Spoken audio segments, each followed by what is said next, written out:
Hello from Melbourne in Australia. I'm Mark Wooxsen. I'm a designer of about 40 years experience, based in Melbourne. Uh, Many times visited to India. First visit was in 2003, probably before a lot of you were born, but I digress. So welcome to the Global Goals Jam, Hyderabad, with Wooxsen University. I had the pleasure of being at Wooxsen in March, and a bit of a tour that I'd spent some time in Ahmedabad, Hyderabad, and Delhi. But my time at Wooxsen was my first time. It was a bit of a joy. I had spent some time at IIT in Hyderabad, but this is my first visit to your lovely campus. So enjoy your day or your 2 days for the jam. Well done, you. Looking at Hyderabad's Durgam Cheruvu. So hope I got that pronunciation right, but maybe over the 2 days I'll work hard on that. So thank you for the opportunity to keynote. When I did come out to invite Wooxsen into this Global Goals Jam Society, it was welcome with open arms. So we've developed this program for you over the next 2 days to explore through design thinking, a deep dive into resilience by design. Looking at the SDGs, the Global Goals Jam closely links to the United Nations SDG program, and it's all part of the process. So I shall skip on to the next slide. There are a number of people doing some work in this field of resilience at the moment. June 29 specifically being the World Industrial Design Day. All around the world, people are celebrating industrial design. Wooxsen has a degree in industrial design, so it's good to see them come on board. So resilience is something that everyone is really interested in from a design perspective, and I'm looking forward to investigating the other programs around the world and seeing what their results are. But this is your opportunity over the next 2 days to do a bit of an exploration into what resilience is all about in the format of the Global Goals Jam. So yes, the SDGs, Sustainable Development Goals, set up around about 2015. They decided to make a lunge to 2030, and we're rapidly approaching the end of that period. But the 17 goals, we're only looking at three, using these as a framework. There are targets that are set around the SDGs, and people working with those targets have a clear understanding of what people have seen as the key priorities across the world in relation to those particular areas. So do have a chance or take a chance to look into the SDGs, their targets around the goals. So we're looking at number 11, which is sustainable cities. Obviously, this is a key element for urban design. What we're facing now by UNDP's researchers that we're looking at about 70% of the world's population living in key urban centres before around about 2030. So we need to design for that.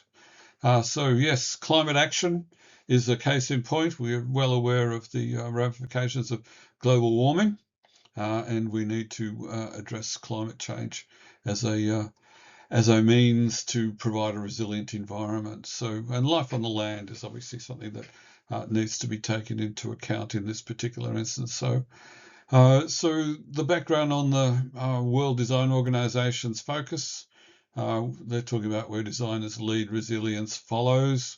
There's a good byline. So every day in a different way, designers are building resilience, pursuing a kind of design that can withstand the challenges of our time. So design that anticipates and adapts, that rebuilds what is broken and improves what already exists.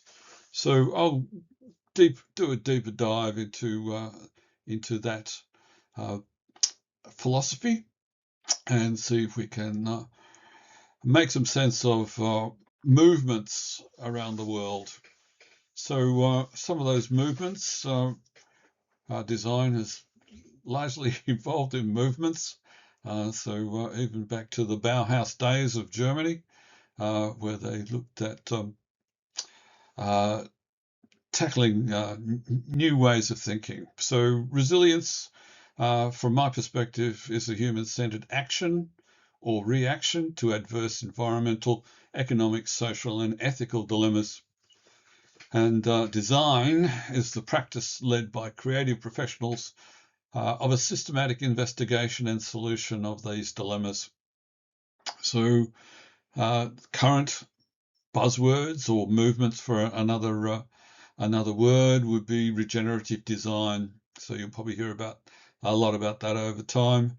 So they look to assist resilience to ensure that the dilemmas doesn't happen again, incorporating more than human approaches to do no harm, especially to the environment.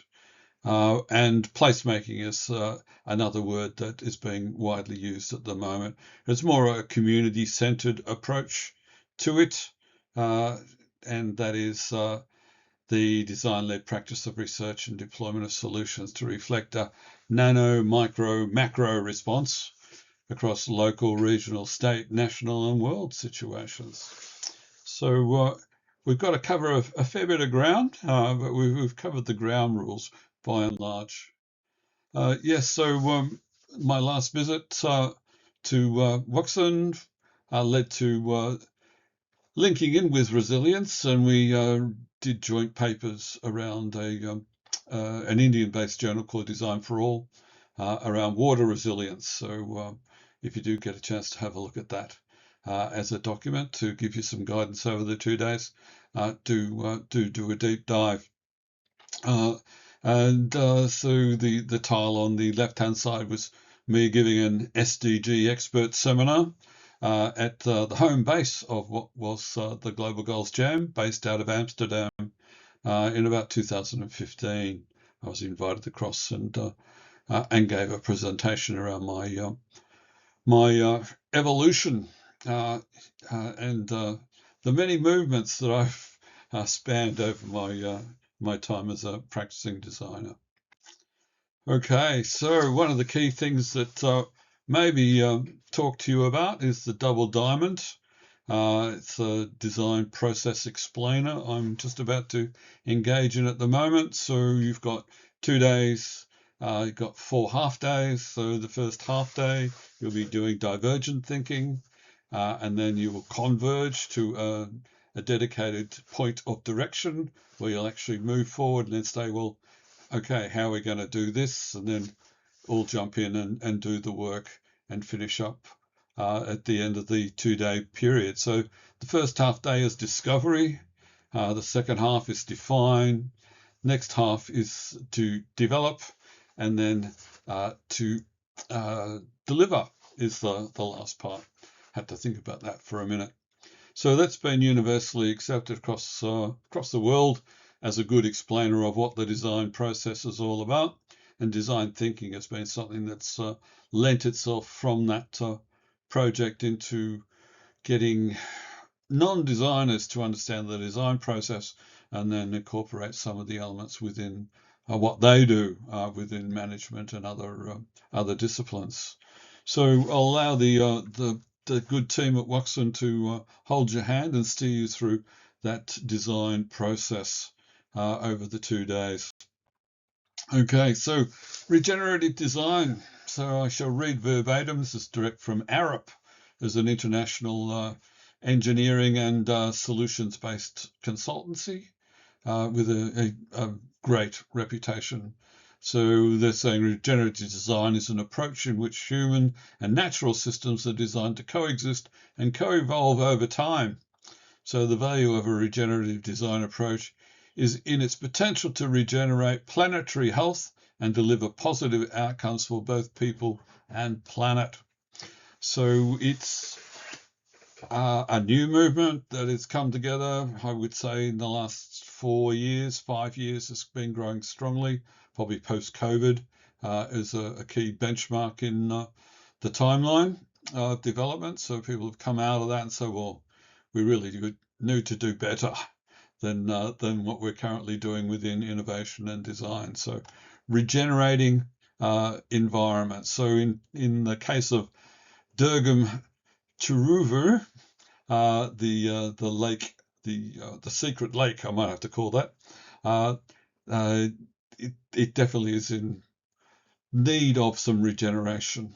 So that's your task over the day, to do a deep dive into doing some research about what the situation is there on the ground, asking questions of other people, not just going in with what you already think is a key driver, but I'm moving ahead of myself there. So regenerative design is a term that you'll be hearing quite a bit of in the next couple of days. Placemaking is also another movement that is being taken up. It's been an evolution of the design practice. There was an English firm called DEGW who were leaders in this uh, stakeholder engagement and doing some deep research around what other people think rather than just being an expert and telling them what you think. It's going out and actually finding that, well, other people have got interesting knowledge.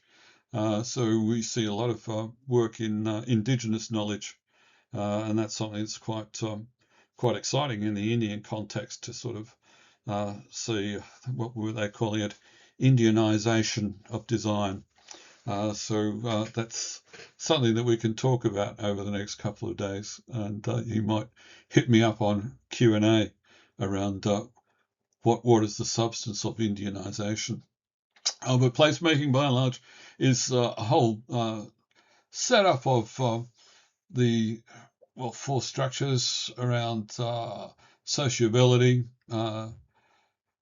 economics, comfort, going right through users and user activities and the like. So it's a deep dive, stakeholder engagement sort of process, and really involves the community and makes them feel as though they have ownership of the idea rather than have someone come in and design it for them and just deliver it to them as a fait accompli. Okay, so a couple of case studies around a similar kind of theme that I thought had some resonance with what you're looking at. The Paris Olympics in 2024 was quite an innovative platform where they sort of took placemaking and they looked at a central element of international recognition of place around the River Seine, which flows through the centre of Paris. And they chose the approach in the Olympic Games in 2024 to set themselves a challenge. And that challenge was to make the Seine swimmable. So everyone was really concerned about the health and welfare of the international athletes, who are all very physically fit and the like, but in a water-based environment, it's people's defences do slip. So the triathlon was one of the events that was held in the Seine. So they didn't hold all of the swimming events in the river, but only certain events that they chose to explore this notion. So a massive undertaking across the city to clean up the tributaries and all the stormwater inputs into the Seine to really try and develop an environment there that humans could sustain some kind of activity in, even though they are international level athletes in this instance, rather than just Joe Public. So that was Paris. I'm near Melbourne. I have lived here all my life. There's a program at the moment around cleaning up the Yarra River, and so people have set themselves this challenge. I was thinking about how you'd actually go about this, and so they're talking about a swimmable Yarra River, or Birrarung as the local Aboriginal term for the watercourse is. So Melbourne City Council, our third tier of government, is looking around, who are largely responsible for the confluences and everything that comes into that particular river, and trying to use this as a Trojan horse, as I call it, sort of wheeling this notion in that's a good goal to get behind, and then that gives everyone an incentive beyond just the normal course of providing statutory requirements to setting up a challenge. So people are seeing what they can do to move towards developing a livable environment for this particular watercourse called Swimbul. And one of the groups that is a strong leader in this, and this might be one of the outcomes that comes about from some of the groups that come together for the jam and forming a regen group in Hyderabad, but this group's called Regen.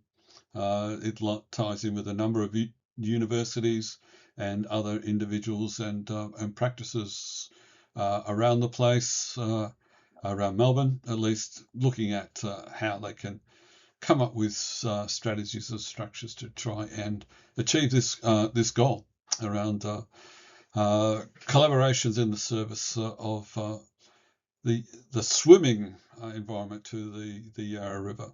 So obviously, with the improvements in stormwater drainage, in sewage, in statutory compliance to stop illegal hookups and distribution of effluents into stormwater drains, which obviously end up in the waterways.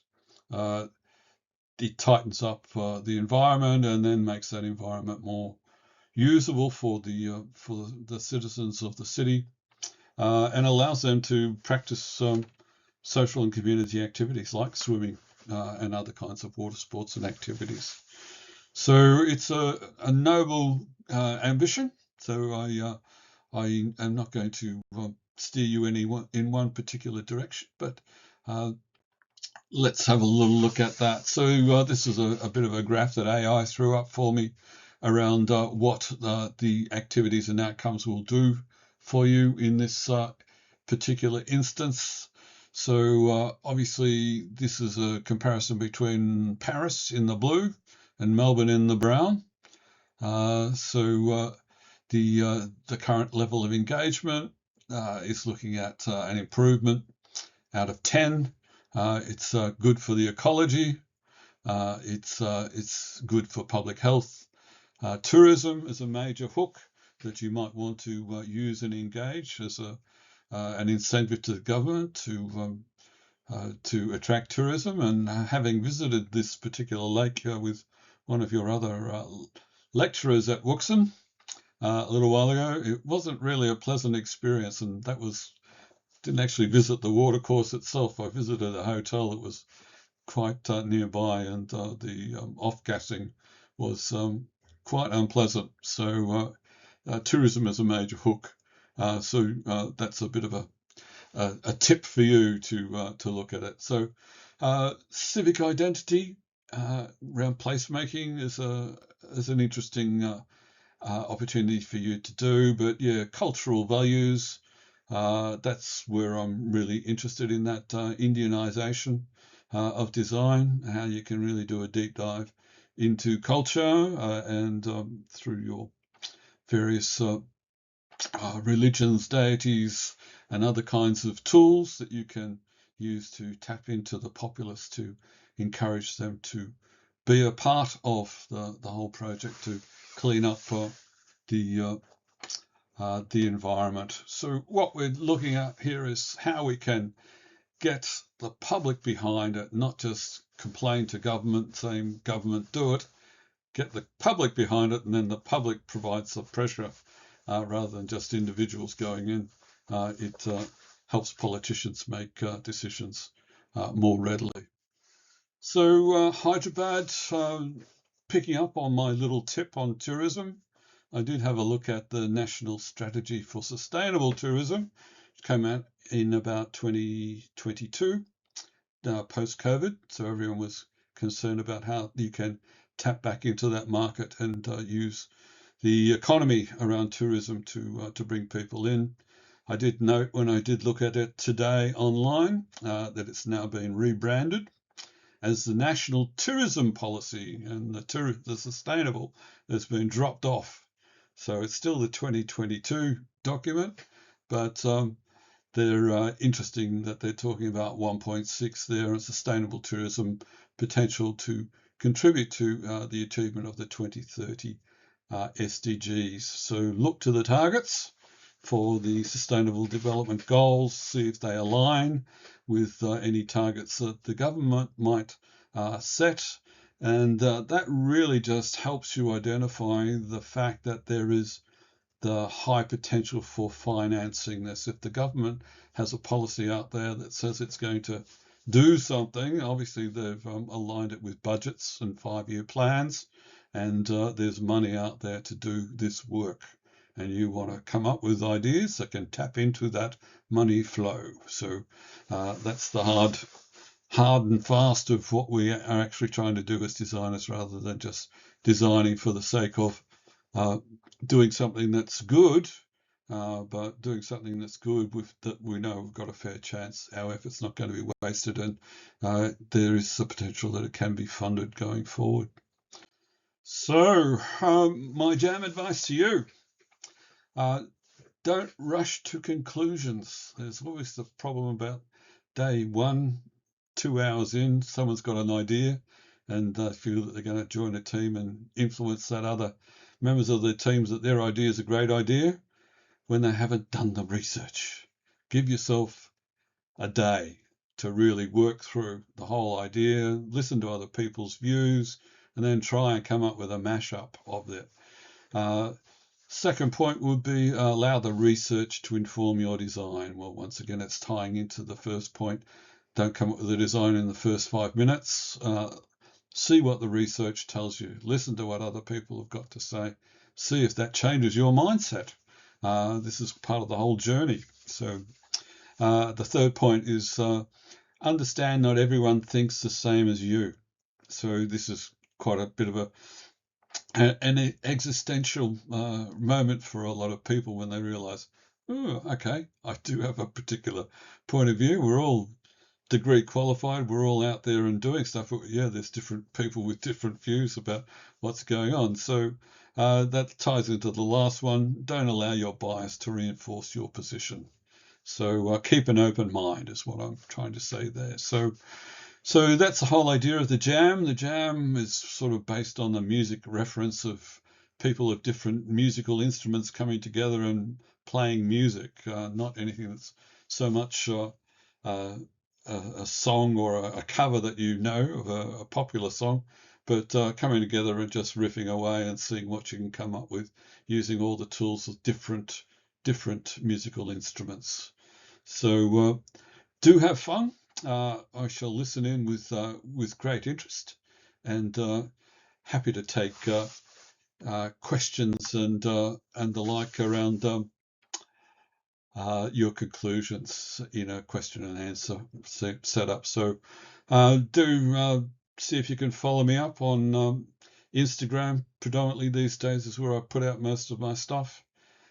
Design Providence usually has an E on the end, but in case of Instagram, I've taken my old Twitter account, which only gave me 17 characters, and I had to drop the E off. But anyway, Design Providence is my traditional design practice. Design Thinkers Group is my international alliance within design thinking as the Australian representative to that group. And IADRA is the Indo-Australian Design Research Alliance, which has probably got about 600 members at the moment from both India and Australia, all professional qualified designers, all looking to see whether we can work together and collaborate on solutions to problems like this. So looking forward to seeing what everyone produces in the day. Okay, so jam on.